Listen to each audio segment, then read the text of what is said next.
Welcome back to another technical deep dive here in the Debug Zone. Today we're tackling a big question and breaking it down with insights from other users. Hopefully this clears up some misconceptions and helps you get the answer you need.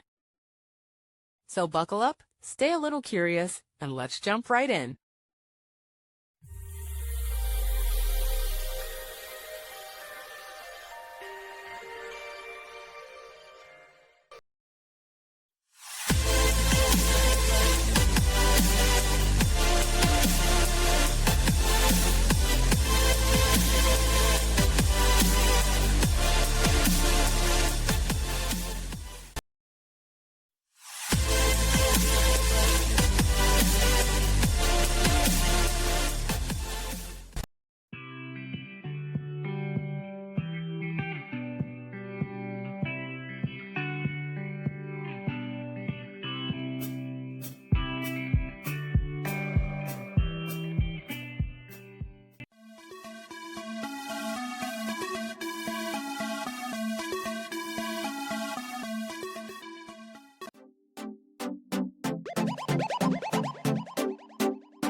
And that's a wrap.